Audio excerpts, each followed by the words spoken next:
welcome to the Everywhere Fellowship Podcast. I am joined today by a very special guest, my youngest kid and my second daughter, Shea Moore. Shea, welcome to the Everywhere Fellowship. What's up, buddy? What's up? Good to have you on.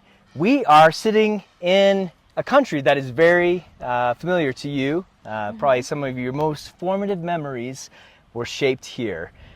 Where are we right now? Where are we sitting at? We are in Addis Ababa at the old CMF compound. The old CMF property in Ethiopia, Yes. Addis Ababa, Ethiopia. Yep. So you're pretty unique in that you are what we like to call a third culture kid.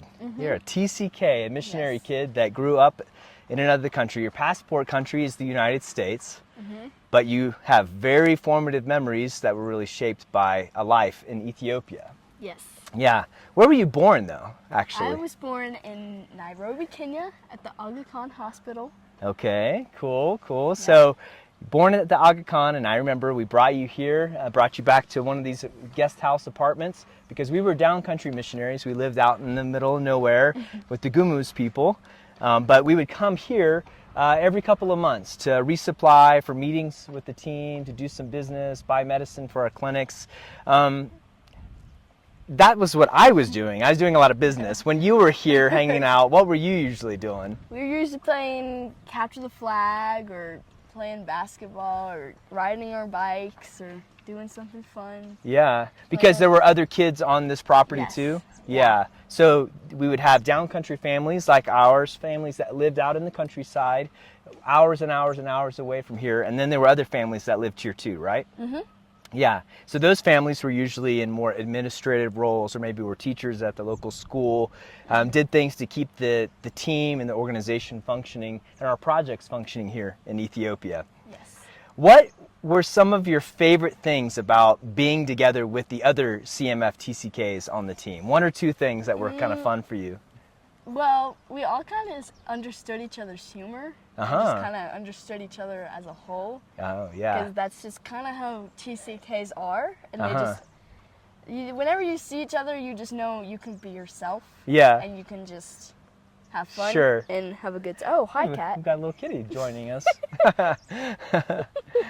And, So, yeah, you guys, so it wasn't that you were speaking another language, so that was a part of your life, but that you guys had your own way of understanding Yes. each other too. Yeah. Oh, that's fun.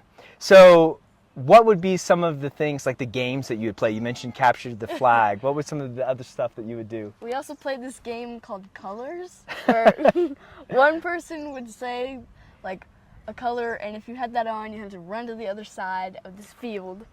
And yeah, we played that for hours and hours. And then, Wow. you know, we always played. Was that a game you guys just made up? I think so.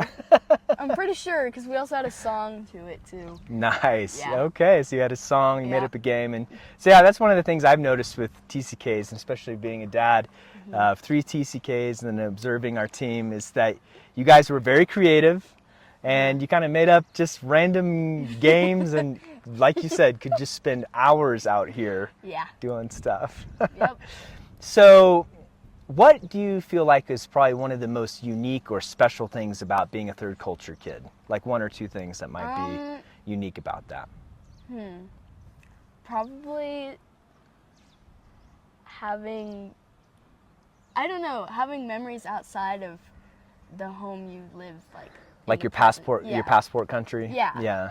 Okay. Having memories there and having Yeah. a different place to call home, kind of, Yeah. instead of being, you know, I don't know. Just one location. Yeah. Yeah.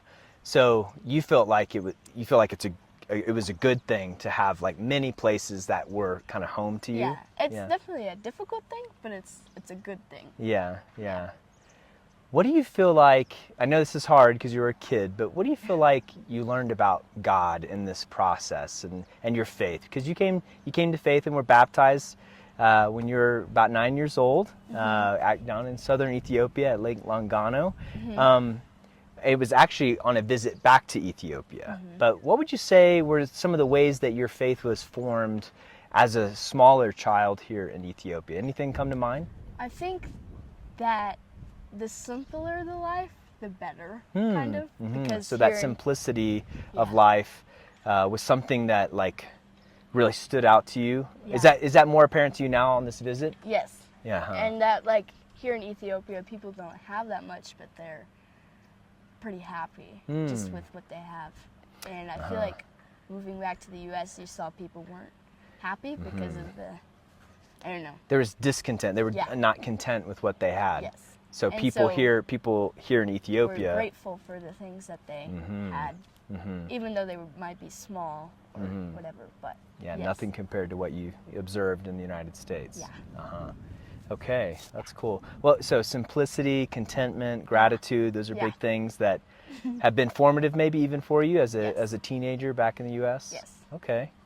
Well, so thinking about then families, like families that are exploring missions, that maybe want to serve in some place like Ethiopia or another part of the world, and they have kids.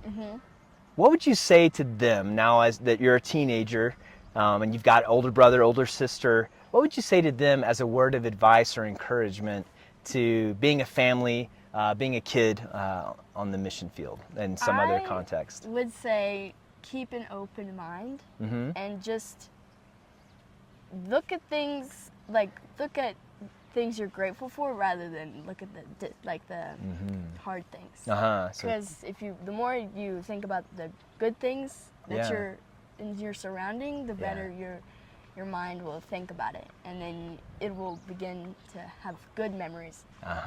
So looking for the good even in the hard situations. Yes. Oh, that's good. That's good. How about for siblings? Any advice for families with 2 or 3 kids that are looking at being missionaries? I would say that your siblings are pretty much everything, and that they understand you the most. So maybe don't fight with them too much? Try not to.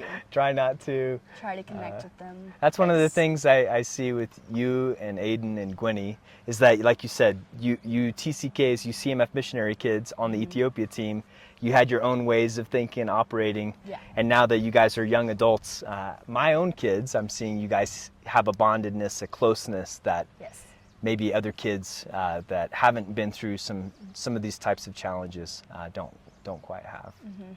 Yeah.